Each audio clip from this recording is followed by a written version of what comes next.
Bon là, on a trouvé le spot pour garer le van. On est à la fameuse pointe du Raz. On a mis le petit van à la pointe de la France.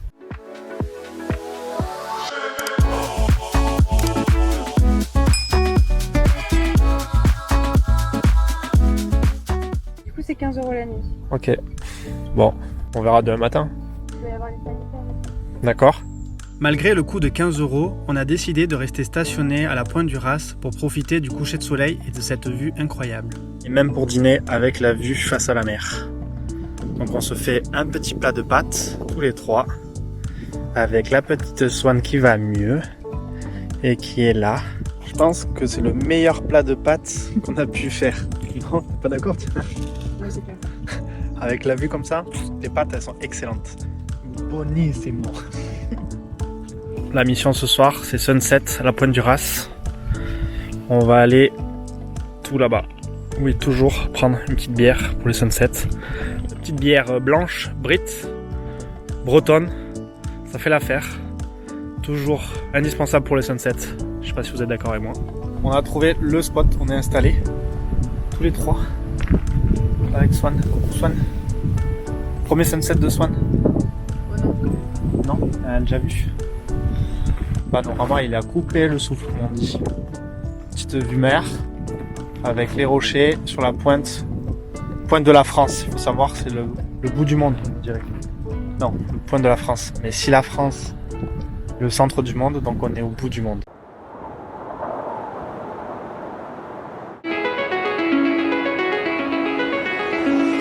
She's calling me, like the rainbow. She's calling me, like the rainbow, the rainbow.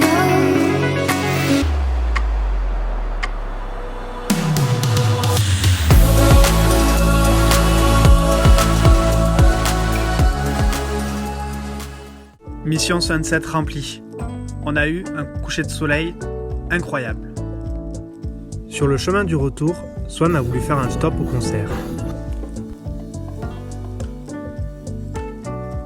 Après une bonne nuit de sommeil, quel bonheur de profiter des premiers rayons du soleil. Nous sommes repartis voir la pointe du Raz de plein jour, mais cette fois-ci le long du sentier côtier. La croix celtique. On a les définitions en fait. L'hermine, c'est l'emblème de Bretagne, symbole de pureté. Voilà, on arrive au bout de la pointe du Raz, qui s'appelle aussi, sans prétention, la France. Et voilà, on peut pas aller plus loin. Comme tu peux l'entendre, le vent était bien de la partie ce matin. On ne l'a pas vu. Ah bah voilà, tu l'as fait partir. C'est arrêté dans un petit café juste avant la pointe du Raz et c'est très sympa parce qu'il y a une petite boutique avec des produits locaux. On peut prendre un petit café, manger un bout, un spot que je vous recommande. Et l'avantage c'est qu'on a des alternatives véganes sur ce petit resto café. Soit on est attaché, comme ça on évite tout accident, toute bêtise. Toute sécurité. Après la pointe du Raz, nous voilà sur le sentier côtier qui nous mène à la pointe du Van.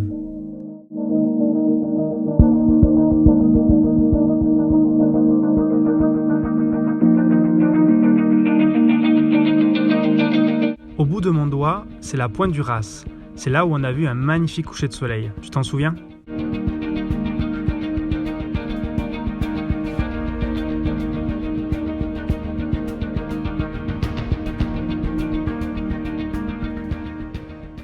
On a trouvé une superbe plage, mais malheureusement, comme la plupart des plages sur la côte bretonne, elles sont interdites aux chiens.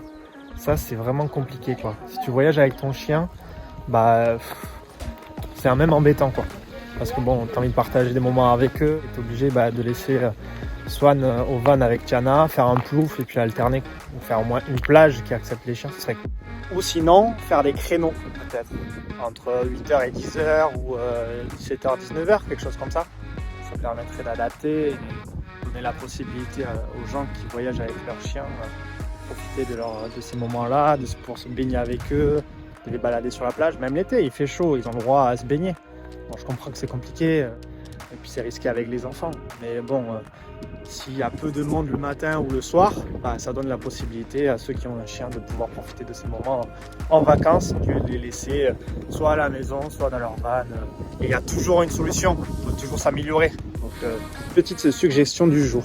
Voilà, bon, on va aller profiter, on va aller faire un petit plouf dans cette baie qui est vraiment magnifique. Plage de sable fin blanc, on se croirait presque sur la côte espagnole, la Costa Brava. Allez, on va faire un plouf.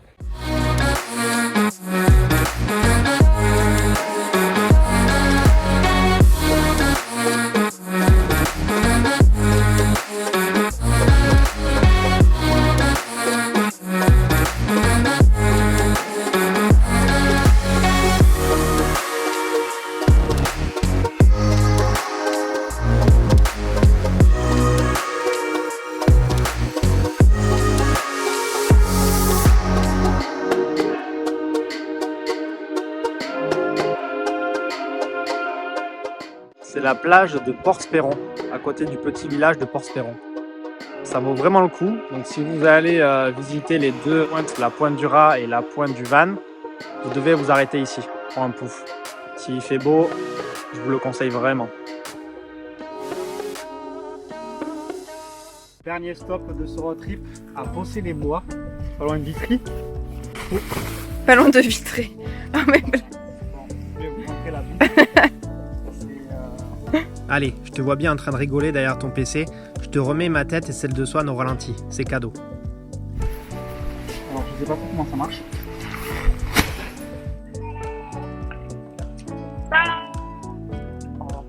C'était comment la douche? Ça va? Swan veut prendre sa petite douche. À ton tour, Swan? Tu veux prendre ta petite douche? C'est à moi? Ok. Bon, c'est assez confort parce que, sauf si Swan ne casse pas tout, on a la petite douche des Cats en toute intimité. On a trouvé sur l'application Park4Night un espace dédié donc aux emplacements de van.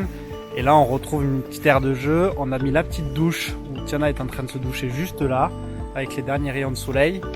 Il y a un espace avec la table pour pique-niquer, le petit barbecue en plus. Et le supplément, c'est le petit terrain de boules. On va passer la nuit là.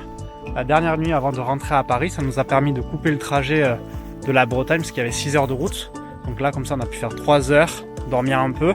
Puis demain, on rentrera tranquillement sur Paris pour ranger le van et le ramener chez Vanit. Voilà, on va profiter de cette dernière soirée tous les trois. Et je sais pas où est partie Swan. Je vais aller la récupérer ici. Je pense qu'elle est en train de chasser les abeilles. Swan, viens là. Toujours en train de chasser, toi. Hé, t'as pas suffi là? C'est fini l'aventure, hein? C'est le livre que tu as acheté au café de la papeterie. Papier, ouais. Monsieur Papier. Café. Je me souviens plus, mais je pense qu'ils sont dedans du coup. C'est non mis. Monsieur Papier. Et alors, les van life, c'était bien, Swan? Comment c'était? Elle vit sa meilleure vie, quoi.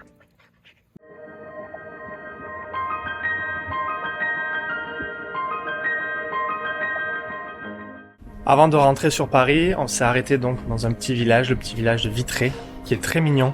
Voilà, on fait une petite balade matinale, parce qu'il va faire très chaud cet après-midi. Petite minute culture, parce que la ville est classée ville d'art et d'histoire. Parce qu'il y a aussi un château sur la ville de Vitré, notamment lors des batailles du 16e et 17e siècle. Donc on va aller faire un tour au château aussi. C'est parti. Et nous voilà sur la place du château de Vitré. Assez spectaculaire, c'est joli. Malheureusement, nous n'avons pas pu aller plus loin car les chiens sont interdits, même dans la cour intérieure. Qu'est-ce qu'elle a vu? Pourquoi tu te tiens comme ça sur les deux pattes? Hein? Et elle tire la langue.